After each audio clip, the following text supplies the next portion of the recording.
Bonjour à tous, merci d'être là encore aujourd'hui pour une nouvelle vidéo de votre émission Le Débat Tech. Aujourd'hui, le thème qui sera abordé, c'est le développement logiciel. C'est quoi le développement logiciel? Pourquoi?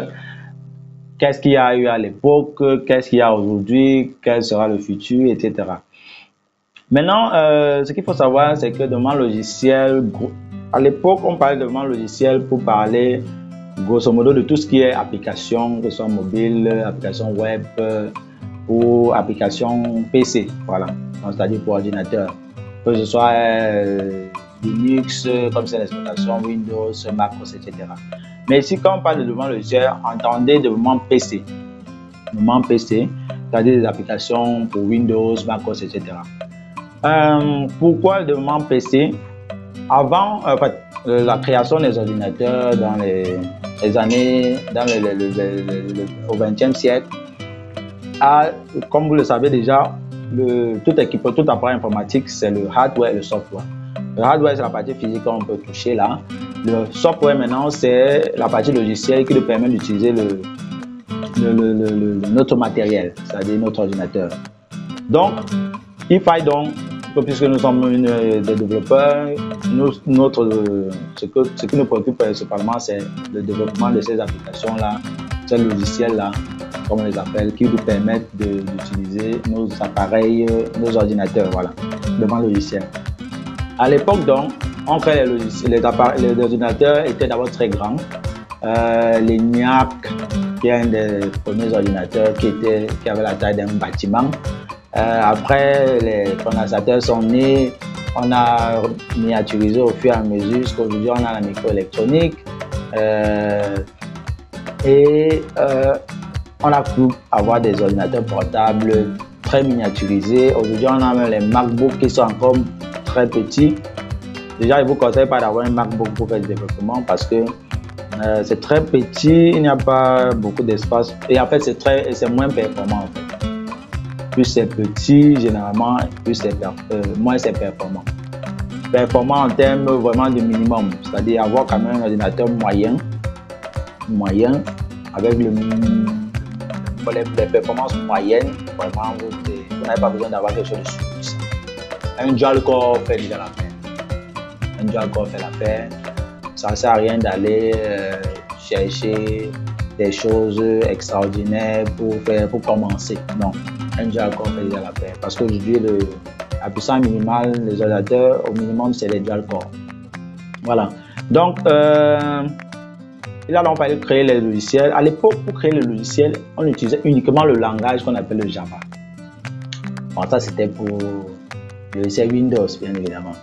Windows, Microsoft a développé c'est un langage, le Visual Basic, le VB, qui permet aussi de développer des applications.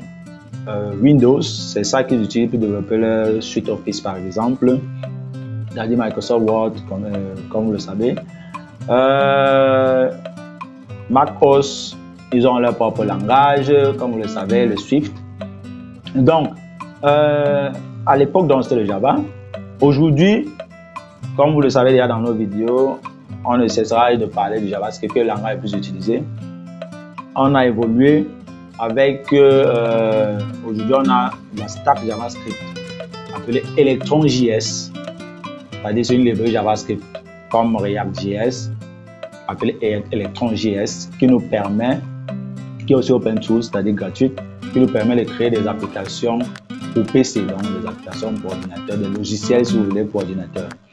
Et ceci nous permet en fait non seulement de créer des logiciels pour Windows, mais aussi pour MacOS.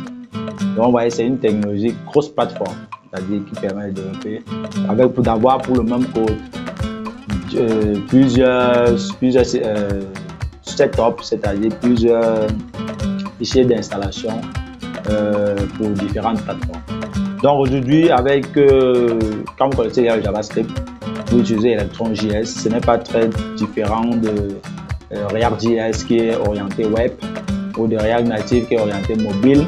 C'est le même principe et voilà, grosso modo, ce qu'il faut savoir.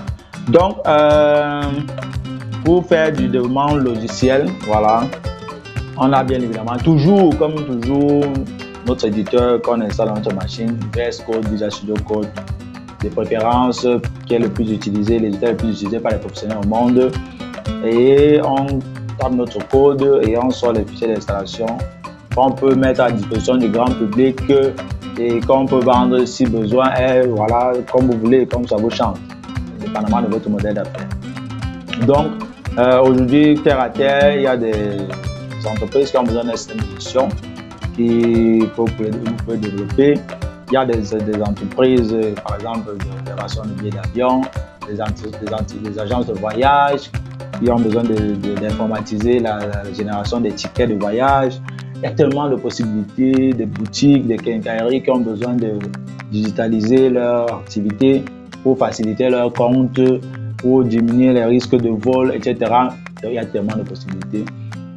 Et il y a aussi la possibilité de créer, bien évidemment, comme pour le mobile, des jeux PC qui permettront, comme par exemple Zuma, qui permettront aux gens de se distraire, que vous pouvez toujours aussi, si vous voulez le vendre, que vous pouvez aussi vendre ou pas. Donc, grosso modo, voilà ce qu'il y a à savoir sur le développement logiciel. Merci une fois de plus d'être là, de nous avoir suivis jusqu'à la fin. Et on se dit à demain pour un autre sujet. N'hésitez pas en commentaire à nous dire, donner votre avis, ce qui vous a le plus intéressé sur cette vidéo, ce que vous souhaitez qu'on aborde dans les vidéos prochaines, etc. Libre à vous. Et nous vous disons donc à demain, voilà, pour une nouvelle vidéo.